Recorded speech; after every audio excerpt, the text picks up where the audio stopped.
Bonjour ou bonsoir à tous. Soyez les bienvenus dans cette nouvelle vidéo intitulée Langue Betty leçon 2. Si vous n'avez pas jusqu'ici visionné la première, je vous conseille vivement d'y aller et d'y revenir ici pour établir une meilleure connexion. Nous avons précédemment vu que A en langue Betty est la voyelle qui préfixe le plus de mots. Il préfixe plus de mots parce qu'il est le préfixe infinitif de tous les verbes. Étant donc le préfixe infinitif de tous les verbes, il est la lettre qui préfixe le plus de mots.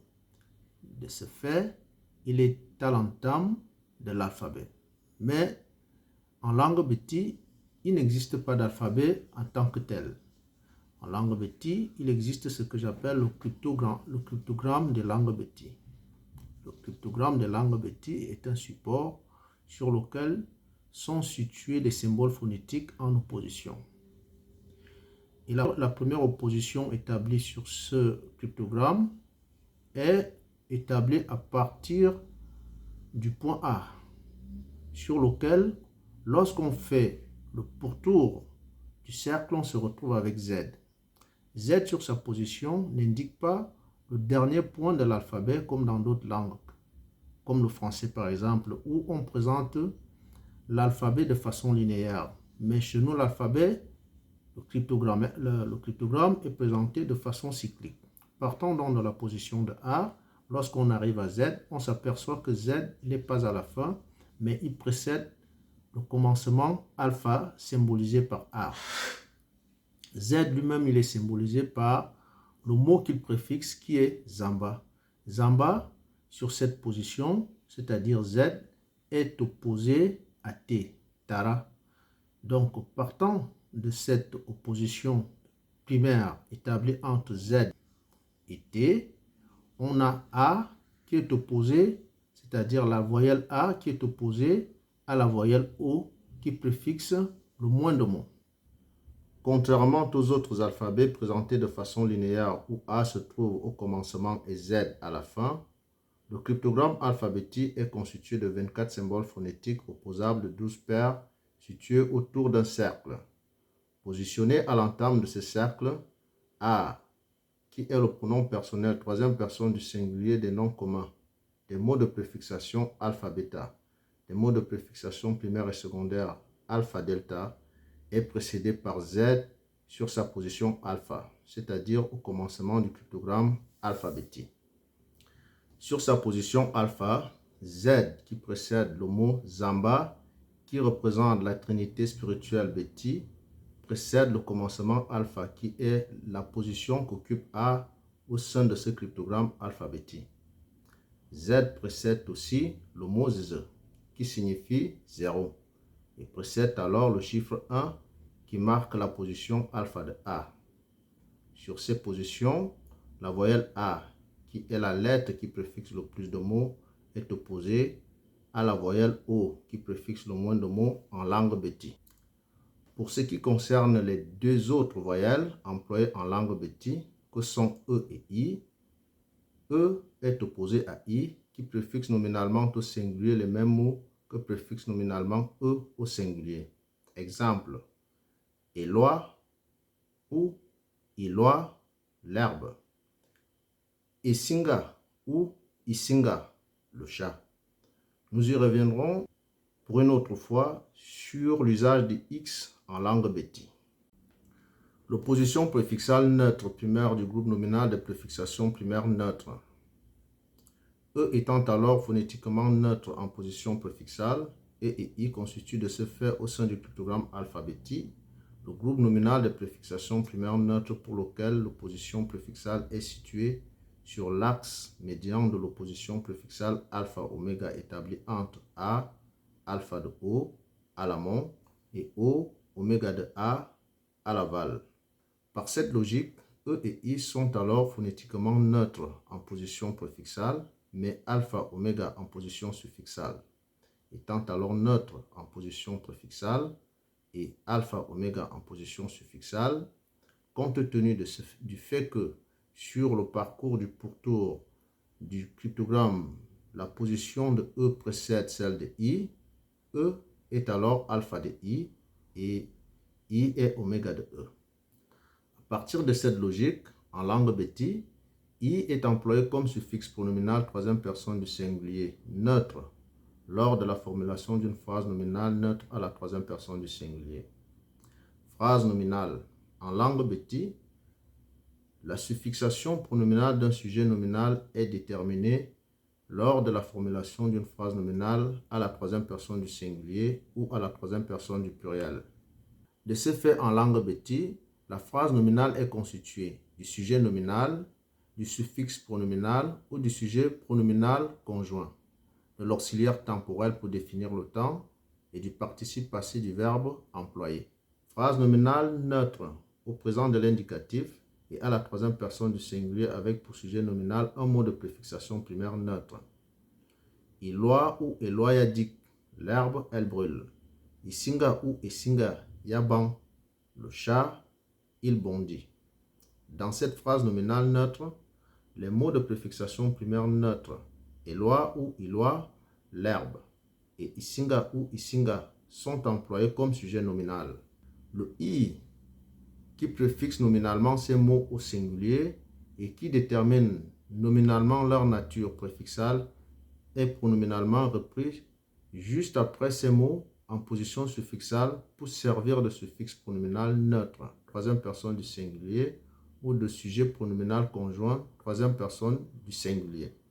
À la suite du sujet pronominal, on a ici A, qui est l'auxiliaire temporel du présent de l'indicatif en français, et du temps alpha, c'est-à-dire le premier temps en langue Betty. Contrairement au français où la terminaison du verbe indique le temps selon le pronom personnel, en langue Betty, l'auxiliaire temporel ici A, qui indique le temps, reste invariable de la première personne du singulier à la troisième personne du pluriel et précède le participe passé du verbe. Ici, c'est Dick brûle, du verbe adik brûler, et ban, bondir, du verbe aban, bondir, qui reste invariable de la première personne du singulier à la troisième personne du pluriel. Phrase pronominale. La phrase pronominale en langue Betty est constituée d'un pronom personnel, d'un auxiliaire temporel et du participe passé du verbe employé. De ce fait, en langue Betty, il suffit juste de retirer de la phrase nominale le sujet nominal pour obtenir la phrase pronominale. Exemple. Phrase nominale neutre au présent de l'indicatif et à la troisième personne du singulier avec pour sujet nominal un mot de préfixation primaire neutre. Eloa ou Eloa yadik, l'herbe elle brûle. Suppression du sujet nominal de la phrase nominale. Obtention de la phrase pronominale. Yadik, elle brûle. Eloa yadik, elle brûle l'herbe. Ainsi, lorsqu'on retire de la phrase nominale le mot ou le nom qui sert de sujet nominal, dont la nature préfixale conditionne la nature pronominale, le suffixe pronominal ou le sujet pronominal conjoint employé dans la phrase nominale à la troisième personne du singulier ou du pluriel passe de la position de suffixe pronominal ou de sujet pronominal dans la phrase nominale à la position de pronom personnel troisième personne du singulier ou du pluriel dans la phrase pronominale. Une parenthèse, les mots de préfixation secondaire neutre, il en existe trois types. Il en existe des mots de préfixation secondaire neutre invariables, phonétiquement invariables au singulier et phonétiquement invariables au pluriel. C'est-à-dire qu'on ne peut pas savoir au singulier si le mot était au singulier ou au pluriel. Pareil pour les mots, pareil pour leur préfixation au pluriel. On ne peut pas savoir s'ils sont au pluriel ou au singulier lorsqu'on les prononce. Mais lorsqu'on les écrit, il y a une règle qui fait que quand on les lit, on reconnaît que ça, c'est un mot de préfixation secondaire neutre, phonétiquement invariable au singulier ou au pluriel, par sa terminaison ou par la suffixation du E après la dernière voyelle de ce mot. Nous allons voir ce type de mots. Mais les autres, c'est-à-dire les mots de préfixation secondaire neutre alpha et alpha bêta, alpha delta et alpha bêta, nous les verrons plus tard parce qu'ils sont assez complexes. Ce sont des mots monosyllabiques avec à l'entame orthographique une consonne. Monosyllabiques tout simplement parce qu'ils sont constitués d'une seule syllabe.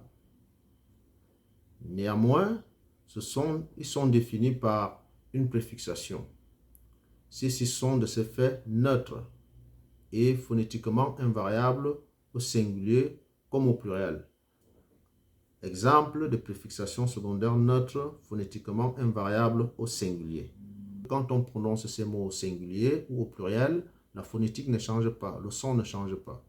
Mais lorsqu'on les écrit, il y a un changement à travers le E qui vient se positionner entre la consonne et la dernière voyelle ou bien sur la dernière voyelle lorsqu'il n'y a pas de consonne en terminaison. Pour l'opposition préfixale neutre établie entre E et I étant employé pour suffixer pronominalement à la troisième personne du singulier les mots de préfixation primaire neutre que préfixe nominalement E et I au singulier, E suffixe ainsi nominalement I pour donner lieu à IE, il ou elle, qui sert de suffixe pronominal troisième personne du pluriel des mots de préfixation secondaire neutre phonétiquement invariables au pluriel et au singulier. Suffixant alors nominalement I pour donner lieu à IE, qui est le suffixe pronominal troisième personne du pluriel des mots de préfixation secondaire neutre, E, pluriel de I ou alpha de I, est alors employé pour accorder nominalement au pluriel les mots de préfixation secondaire neutre. Pour cela, au pluriel, la dernière voyelle des mots de préfixation secondaire neutre phonétiquement invariable est suivie par la voyelle E muet. Exemple, pluriel, coupe les poules. Autre exemple, singulier, casse le fût. Pluriel, casse les fûts. Phrase nominale neutre à la troisième personne du singulier du présent de l'indicatif avec pour sujet nominal un mot de préfixation secondaire neutre, phonétiquement invariable. Casse yaku, le fût il tombe. Coupe yakwami, la poule elle picore.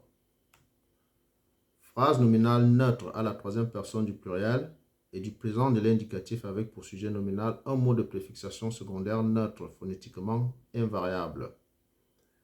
Phrase nominale neutre à la troisième personne du pluriel. Kasiaku. Les fûts, ils tombent. Kasiaku. Les fûts, ils tombent. Coupe yakwami. Les poules, elles picorent. Phrase pronominale neutre à la troisième personne du singulier du présent de l'indicatif avec pour sujet nominal un mot de préfixation secondaire neutre phonétiquement invariable. Yaku, il tombe. Yakwami, elle picore. Phrase pronominale neutre à la troisième personne du pluriel et du présent de l'indicatif avec pour sujet nominal un mot de préfixation secondaire neutre phonétiquement invariable. Yaku, il tombe. Yakwami, elle picore. Partant de la position neutre de E, alpha de I, à la position neutre I, oméga de E au sein du cryptogramme alphabétique, se trouve à l'aval les symboles phonétiques oméga opposés au symbole phonétique alpha situé à l'amont du cryptogramme alphabétique. Partant de la position oméga de I au sein du cryptogramme alphabétique, se trouve à l'amont les symboles phonétiques alpha opposés au symbole phonétique oméga situé à l'aval. Pour les mots de préfixation primaire alpha oméga, A alpha de O est nominalement suffixé par E pour donner lieu à AE, les, il ou elle, qui préfixe nominalement au pluriel et suffixe pronominalement à la troisième personne du pluriel lors de la formulation d'une phrase nominale alpha oméga à la troisième personne du pluriel. Les mots de préfixation primaire alpha oméga que préfixe nominalement O, le ou la, il ou elle au singulier et suffixe pronominalement à la troisième personne du singulier lors de la formulation d'une phrase nominale alpha oméga à la troisième personne du singulier. Exemple, mot de préfixation primaire alpha oméga, singulier au banc, le pigeon. Mot de préfixation primaire alpha oméga au pluriel, à banc, les pigeons. Phrase nominale alpha oméga à la troisième personne du singulier et au présent de l'indicatif avec pour sujet nominal un mot de préfixation primaire alpha oméga préfixé par O au singulier. Au banc, wakwami, Le pigeon, il picore. Dans cette phrase nominale, le mot au bon, le pigeon, est le sujet nominal. Le mot au bon étant nominalement préfixé au singulier par O. Ce O est repris pronominalement en position suffixale à la troisième personne du singulier pour servir de sujet pronominal conjoint alpha oméga. À la suite du sujet pronominal O se trouve l'auxiliaire temporel alpha A qui désigne le premier temps qui est le présent de l'indicatif. Par la suite, on a le participe passé du verbe employé qui est comer, picore, du verbe accomer, picorer. Phrase nominale alpha oméga à la troisième personne du pluriel et au présent de l'indicatif avec pour sujet nominal un mot de préfixation primaire alpha oméga préfixé par A au pluriel. Au pluriel, il suffit juste de remplacer O par AE en position préfixale et suffixale. Exemple, à bon, à comer.